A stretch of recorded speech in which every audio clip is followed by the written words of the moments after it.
Okay, I treated myself after the abortive first camp when I kind of got rained out, and I bought a couple of things.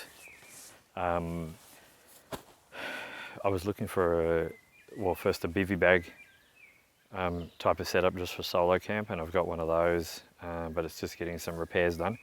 The second thing I got was a bigger tent, so I can camp with other people. And I was looking at the Snugpak Scorpion 3, but it's very hard to get those things in Australia for any kind of decent price. What I ended up getting was a Snugpak Bunker, so this is going to be a quick setup of the Snugpak Bunker. And another thing I got off eBay just to have a look at it. Now, full disclosure, I set this thing up once, and I wanted to show you something. So it's a fly first pitch tent. Interestingly, what I did was I set it up and then I put it away with, just rolled it all up together. Because I thought I'd watched some web videos and they said you don't have to pull the two apart, just roll them up together. Then when you pitch, you just pitch one thing.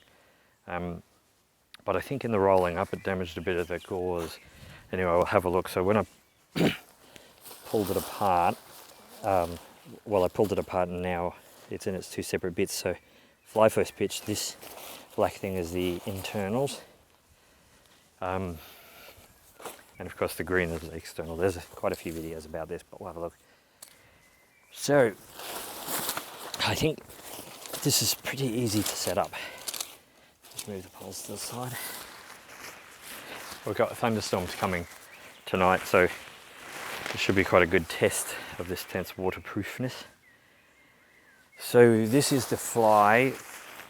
Just look for the doors. The inside is quite a different, shinier material, and it has two vents, two doors. So I'm going to face the door. I think I face the door that way.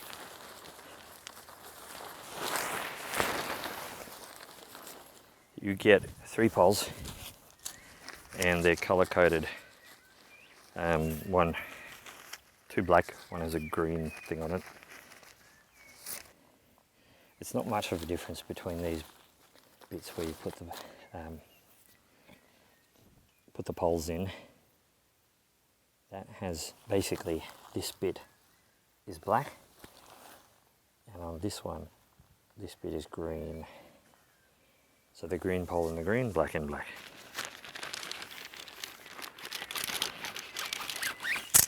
Oopsie.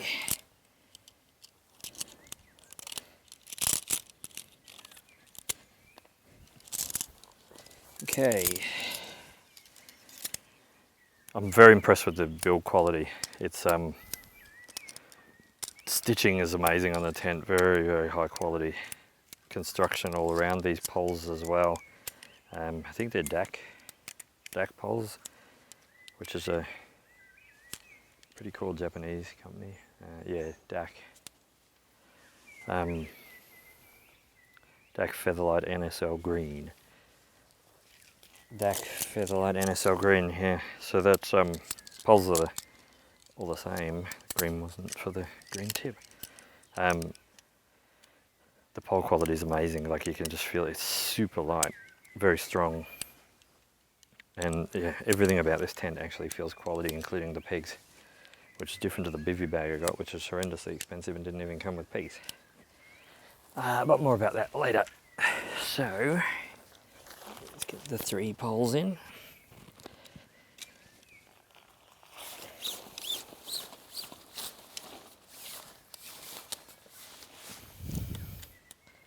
You want to just push the poles in and lay them out, and then start the kind of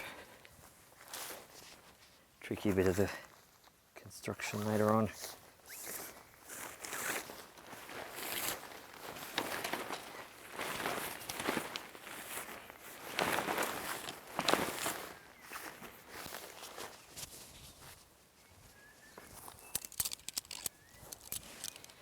All real time, as you'll see in the video. I'm not going to cut it so you can see how long it takes to put up, but it is real quick to get to the fly up stage.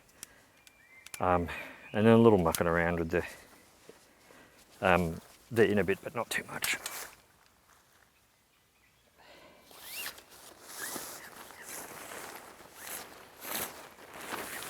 These things just kind of want to naturally go through. If they get a bit stuck, it's just a matter of making a straight sort of passage for them. Obviously you don't want to push them through because they will separate inside. What have I done here? Yeah, that's all right.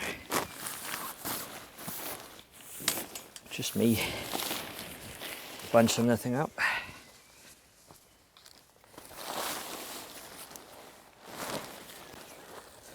So, put the 3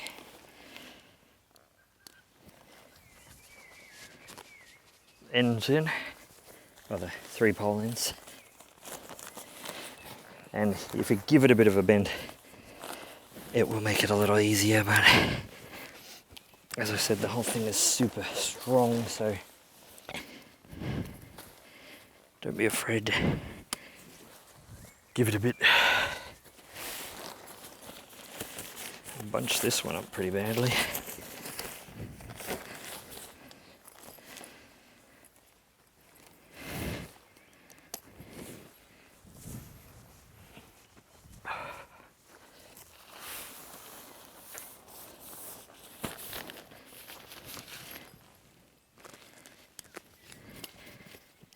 Once it starts to take its shape, it's easier.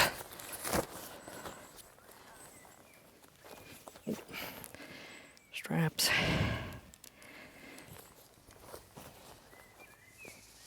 Ooh. Now, one thing I had read about this and seen in other reviews is people talking about it being bomb-proof. And I think they're right, because it is solid as a rock. So there we go, fly pitched. And the door, that's the cool thing about this being so solid, is the you can just do that, pick it up, move it around. As I said, you can see, looking at the stitching, double stitched on most seams, which is great.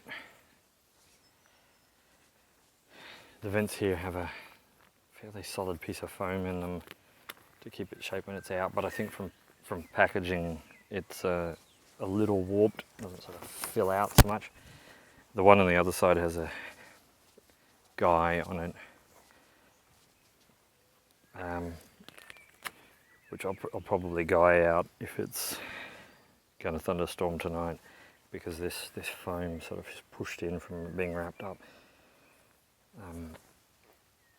But obviously guying it out will keep the ventilation. Now I will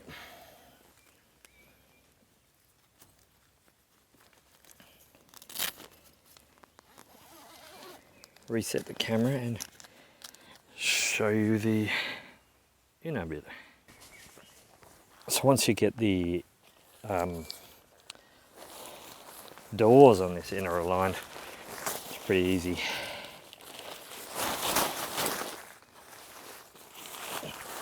That's the hardest bit, is the alignment. And I think I found the clipping the clips on the side, do that last. So really all you got to do is align the door, which has 2 of these clips that go either side, so they clip it down. So if you align the door and then, and I'll show you close up, it just has these little rubber elastic, they're almost like sort of little mini guy things that clip in on all of the clips. Got to get in there, kind of cut myself off. Okay.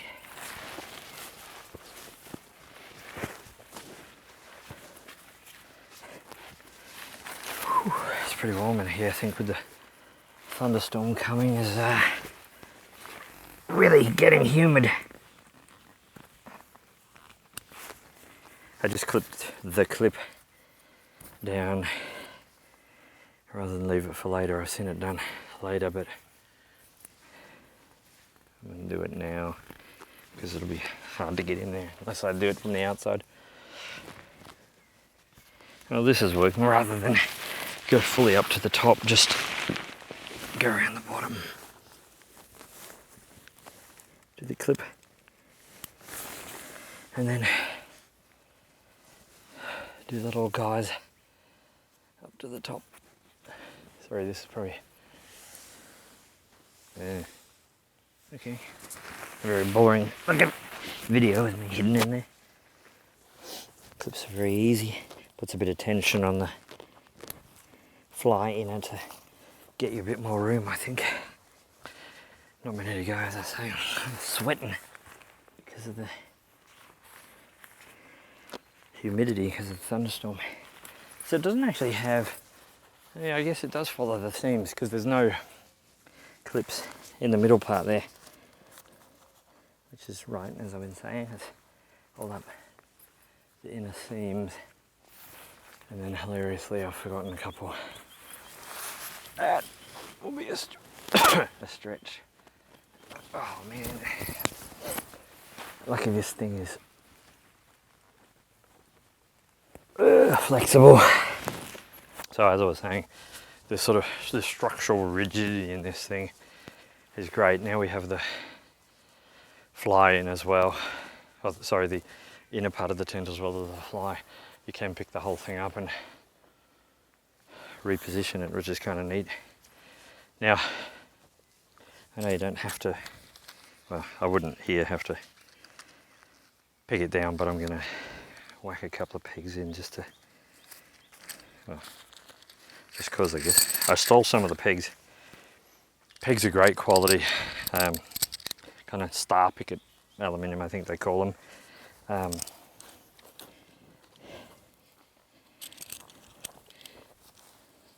Star picket being that shape and strength. Okay. Now I'm going to show you, take you in and show you the rip bit thing. Did you like that English? Rip bit thing? So, I don't know whether you get this on camera, but it's kind of a little dot, which I'm sure is a hole in this inner fly.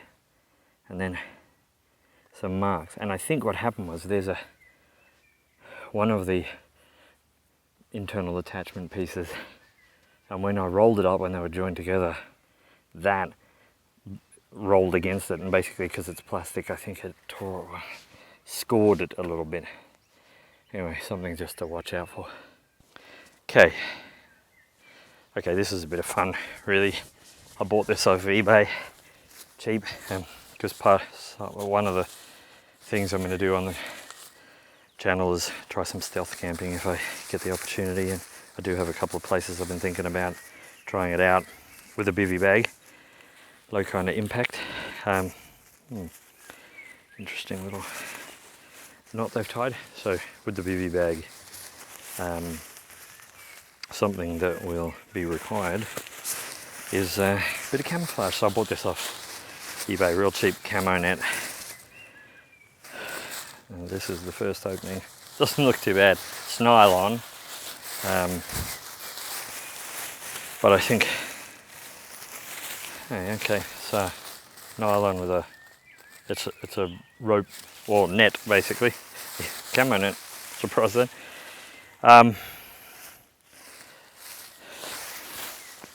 With some nylon cut up. Yeah, that cut sticks to everything. Did I see a bright white? No idea what that is. Maybe it's the center. Look, it's not too bad. It was cheap as chips. The construction is not bad. Some sort of thick, twiny, well, woolly stuff. So the theory on this is maybe, chuck it over the bivy bag and chuck some sticks and leaves in it. Anyway, it's a bit of fun. and it was like I think $10 or something, you know.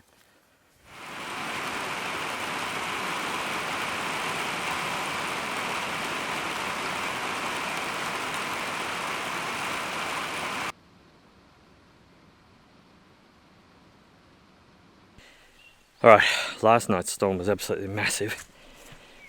I'll come down here for a little gap in the rain. Now it's actually starting to rain again, so I'm going to get in here quick. Okay, here's the report. Let me have a little look around here. Last night's storm was huge, thunderstorms, really heavy rain multiple times during the night, even enough to wake us up in the house. I didn't sleep in the tent last night, obviously, just left it set up here. And geez, I'm happy to report that it is bone dry in here. So, you know, I can't see any evidence of any rain getting through the fly at all.